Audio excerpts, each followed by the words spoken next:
Today, I just want to chill and explore this Minecraft world that I started up with Bun here. Yeah, we started up a server, and yeah, I just want to see if I can find myself a home and make a home base for everything. Sometimes it's just nice to chill and do pretty much not shit and just hang out. So today, I'm gonna read you guys some of the craziest stories that I've seen on Reddit. Hope you guys enjoy it, and without further ado, let's get into it. This first story comes from Cheesy McFresh. It says, so me and my brother are fraternal twins. My stepmom passed away due to breast cancer when we were around 15 years old. She was like a second mother to us and had been around since we were very young. Now, fast forward to our junior year of college, I attended a school in upstate New York, while he attended a university in the state of Florida. One night, I woke up in sweat with tears coming down my eyes. I had the most vivid dream. I was in a house and my stepmother was there. I knew she had passed in this dream, which was a first for me. She hugged me, told me how handsome I'd become, and that she loved me. I woke up drenched in sweat, thinking, what the fuck was that? I didn't say anything to anybody and went to class. As I'm walking back to my apartment after class, I get a call from my brother. It's his first words are, I know this is gonna sound weird, but I had the most vivid dream about Maggie last night. The hairs on the back of my neck stood up as he went on to describe the same dream I had just experienced the night prior. We've never had a twin moment like this, and I really don't know what to make of it. But it's always been a story I wanted to tell. Damn, dog, that is actually kind of crazy. I'm not gonna lie. Like, number one, that sucks that you've lost not just your first mother, but also your stepmother, who's basically your actual mother since she'd been there since you were like 5 years old, and then you lost her at 15. That actually sucks. So I'm sorry that you guys had to deal with that. But that is actually a crazy thing to happen for twin moments. I know a lot of people have seen the videos of like people putting young twins on the opposite side of the door or a barrier and asking them to do a set of motions that they mostly do the same. But this takes that to an entirely different level, and I don't even know what to make of this. If anybody could say something about this in the comments, like go crazy. But I have no idea what this is about. This next story comes from Car and Thier. I work in a supermarket as a team leader. I'm quite social, so I like to include everyone who's new and make them feel comfortable. So there was this new guy around 17 years old, and he was very quiet. He only spoke when he was spoken to, and no one really tried to conversate with him. So I did. I was very kind to him at first, and he wasn't really approachable. But over the weeks, he came loose, and he was kind to me as well. Yet no other coworkers did this. However, I really didn't give it a second thought of why not, but then I figured it out after 3 months. Turned out that he had to do this for some kind of community service. He's a criminal, and my cheap ass supermarket hired him because they only had to pay him half of the normal salary. But that's not all. A year or so later, some drunk dudes in a bar tried to fight with me, and it was no big deal until I went home. Five of them waited for me at the exit. I did not want my friend involved, so I just kept going on walking away like they weren't there until they legitimately stopped me to beat my ass. And there he was, the guy from the supermarket with his gangbang friends. I never felt so cool in my life. Six dudes around 21 to 25 years old came to my rescue because he was my friend. They threatened them and asked them to tell us why we shouldn't fucking kill you right now. Couldn't thank him and them enough after that, and we went separate ways again. Sometimes I still see him and we give each other head nods. Honestly, that kind of sounds actually kind of crazy. Like, to be like 17 years old, right? 18 at this point, and he sees you not doing so good in a bar and people trying to like just fuck with you, and then he pulls up with like everybody else to be on your side is actually kind of crazy. Just because you were nice to him in a supermarket for like 3 months. I mean, you never know where those friendships might go. And I say this to everyone. This is relative life advice. When you're working a shitty ass job and it really is shitty, make sure you quit and put in a 2 weeks notice. A lot of people want to say, oh, they'll notice me in 2 weeks when I'm gone. But the thing is, you never know who knows who, and you never know what job you're gonna need. When I was 18 years old, I used to work for Taco Bell originally. And when I quit there, I put in my 2 weeks, and then I went over to work for another type of fast food restaurant. While I'm there, I'm talking to them, and then I told them where I used to work, and they say, oh, with my manager's name. And I thought that that was crazy. And I'm like, wait, how do you know them? And then my current manager said, Oh, we all know each other around this strip area. Every single fast food manager knows each other. So if I had messed up so bad in my last job and then quit and then didn't do a 2 week notice and tried to apply here at this new place, I might have not gotten the job because they all know each other and they might have just asked about me and saw how I was. So, you know, try to leave a place amicably and be respectful. You never know what you can make out of it, and you never know what that might do for you later. This next story, it's you gonna wanna sit down, strap in, and like pray, because this next one is by Joyful Sub. Joyful Sub. It says, a little while back, my roommate was contacted by a wealthy man in the area who wanted to pay her to be his live-in pet for an entire month. Yeah, she thought that this was a cutesy way of saying that it was a sugar daddy slash sugar baby arrangement.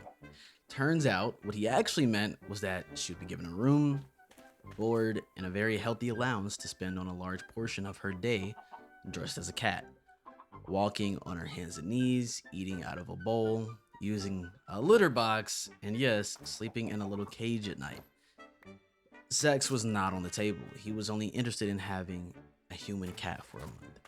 She seriously considered the offer for a weekend and then politely declined. And this allowance would have covered her college tuition for the semester. He knew what he wanted and was very motivated. I'm not gonna lie to you, that is completely bamboozling crazy. I'm not even gonna lie, because what do you mean you want a live-in pet, twin? You want a whole live-in pet that use a litter box and is eating out of... Just buy a big cat. Just buy a Maine Coon. You could buy a Maine Coon for cheaper. You can find it. You can buy a Maine Coon, bro. That dude is sick. That is crazy. And somebody else in the replies to it said, my friend had the same thing happen, but she had to act like furniture. That's kind of crazy. That is kind of crazy. So we're gonna stay on the same topic of craziness because honestly, that's only what we're talking about. So we're gonna move on to baby's close encounter, baby claws encounter. It says, I work in a prison as a nurse. Frequently, our inmates insert beads, usually carved up from dominoes, under the skin of their special part, and it's called beading.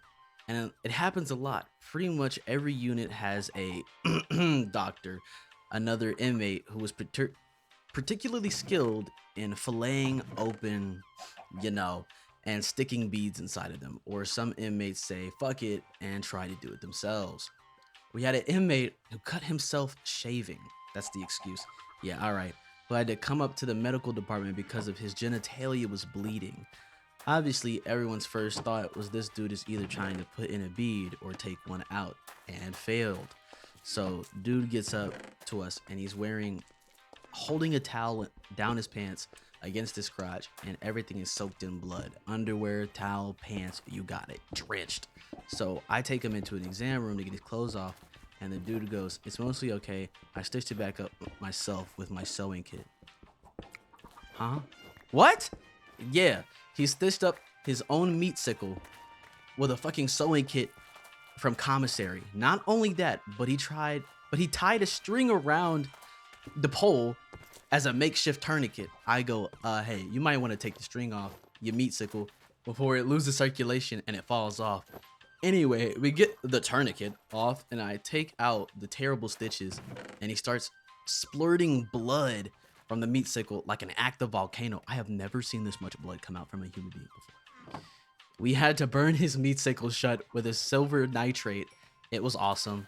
I love meat sickle bead stories. Yo, what? Yo, that's yo, why are they even doing that? Why are they even doing that? Why are they even doing that, bro? For what reason do you feel like you have to do what I'm lost. I'm lost. I'm you know what? We'll keep it moving. We'll keep it moving, y'all. We'll keep it moving. Yo, this next one. Yo, this I regret reading it. I don't really want to read it, but like, since I had to read it, you gotta hear it. Don't take your headphones off. Don't take them off. Sit there and listen. Okay, so look, boom. I'm not even gonna read the name, but no, never mind. I'm gonna read it. It's gonna be No Hope for the Kids. So here we go. I used to open letters for a state-run bureau. We had a dedicated unit of people just to open in letters all day long by the ton. But for some reason, a person not in the right mind started sending letters with human feces in them. I don't know why. Perhaps as a form of retaliation. I don't know. This went on for weeks, if not months. And certain units had to use disposable gloves and face masks in case of number 2 letters. For my inconvenience, I was the one who had the honors to open one of this perpetrator's mail. This time, it was different. Along with the poo, something rolled out of the envelope, something shiny. With the aid of some hand disinfectant and paper towels, what? I cleaned this tiny, round, and golden piece of metal. No, I wouldn't. This poop person sent a gold coin from the 19th century along with his excrement. The coin was small and around 2 grams. Why did you weigh it? But it appears to be solid gold. I doubt the person who lost his item is willing to get it back, since sending human feces to a bureau is considered a crime. The coin itself is not worth that much, but this is the far most ridiculous story I have got to tell from my previous mind-numbing job as a bureaucrat. And this, kids, is how I got myself a gold coin from a letter full of shit. Why? Why? Why? Bro, y'all the damn doodle detectives? Did you find the perpetrator? Like, what are we talking about, bro? Bro, they the damn doodle detectives, bro. They the, that's that's crazy.